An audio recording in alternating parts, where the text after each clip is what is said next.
This video should help you when you're changing fractions to a decimal. I'm going to show you a couple of ways.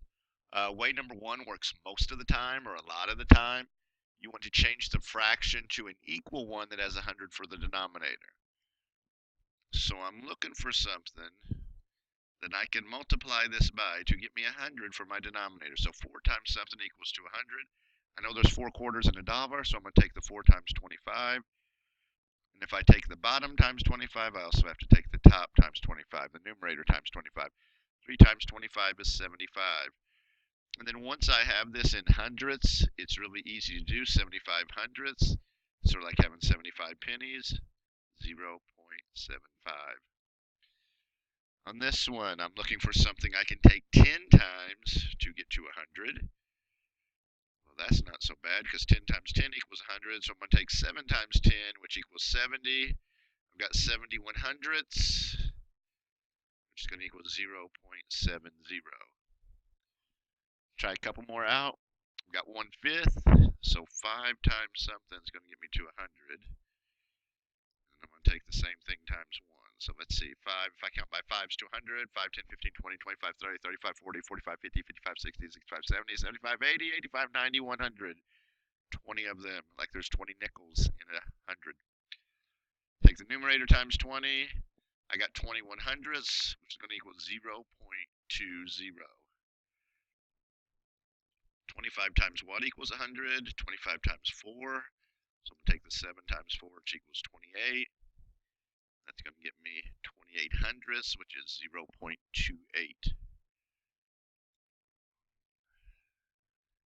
Let you stop the video and try it out for a couple. 4 times what equals 100? 4 quarters again. 1 times 25 equals 25, so I've got 25 100ths, which is also written 0.25. This one sometimes is tricky for people. What's half of 100? Or 2 times what equals 100? 2 times 50. So 1 times 50 equals 50. 50 hundredths equals 0.50. And then you keep trying them out. 20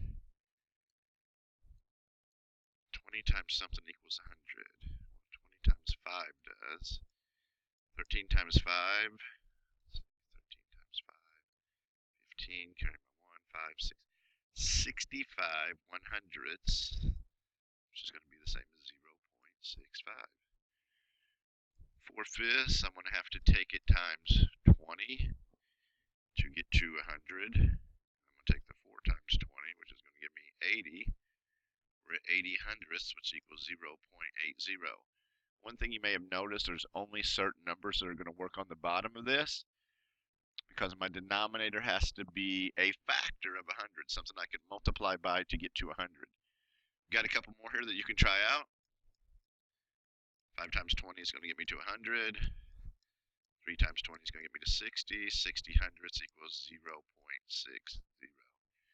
6 tenths, take it times 10 to get to 100. 6 times 10 equals 60, which equals 0.60.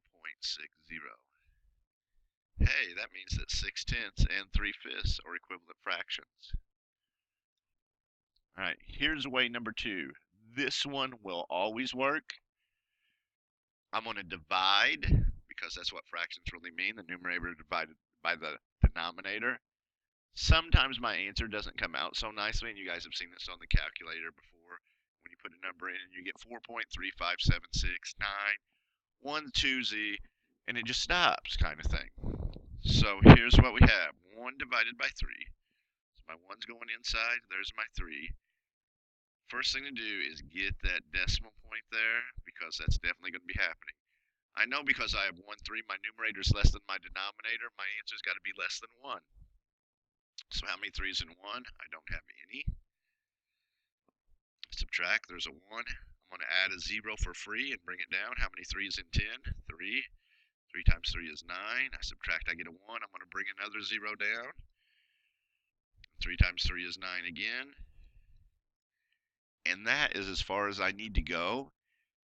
If I'm going to use this to plot it on a number line, I now know that 1/3 is about 0.33. Not exactly equal because I still had this one remainder. In fact, if I kept dividing, it would be 0.333333, and it would never stop. Let's try out 3/4. 3 inside my box, dividing by 4. Get your decimal point in there. There are no 4's in 3. Add a 0 on. 4's in 30 would be 7. 7 times 4 is 28. We got a 2. I'm adding another 0. 4's in 20 would be 5. 4 times 5 is 20 with nothing left. 0.75. Oh, yes, we've done this one before. 3/4 also said 3/4 equals 0.75. Try a couple more out. 5/8. Got my 5 inside, the 8 on the outside. Get my decimal point done. There are no 8's in 5. Add a 0 and bring it down. 8's in 50. See, 8 times 5 is 40. 8 times 6 is 48. 8 times 7, 56. Too much, so I'm going with 8 times 6 is 48. Got a 2 left. Bring down my 0. 8's in 20 would be 2, which is 16. I got 4 left over.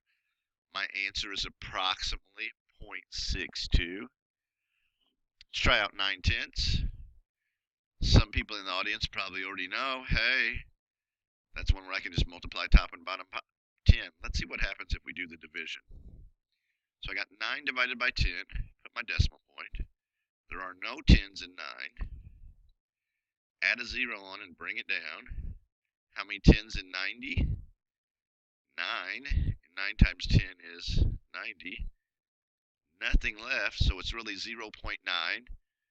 Some people may say, hey, a while ago when we did it was 0.90. Those are exactly the same thing. They're worth the same amount. Try a couple more out. We got 3/6. Because there's not anything I can multiply 6 by to get to 100. Get my decimal point in there. There are no 6's in 3. Add my 0 for free. How many 6's in 30? There's 5. 5 times 6 is 30. Nothing left. 0.5. Oh, yeah. Because 3/6 is really the same as 1/2, which means this is really the same as 0.50 also. This is going to be a messy one because I'm dividing by 11. 11's usually don't come out even. How many 11's in 2? 0. 11's in 20. Almost forgot to put my decimal point up there. There's just going to be one 11 in 20, which is going to leave me 9. Add another 0. 11's in 90 would be 8. 8 times 11 is 88. I got 2 left over. So 2 11's is approximately 0.18. Last two, you try them out. 1/4. There are no 4's in 1. 4's in 10 would be 2. 2 times 4 is 8. Got 2 left. Add my other 0. Bring it down. 4's in 20 would be 5. And 1/4 equals 0.25. Oh yeah, 1/4. We've done that one before. 4/5. 4 divided by 5. No 5's in 4. 5's in 40 would be 8. 8 times 5 is 40. Nothing left over, so my answer is 0.8. And remember, that's also the same as 0.80. Don't get confused.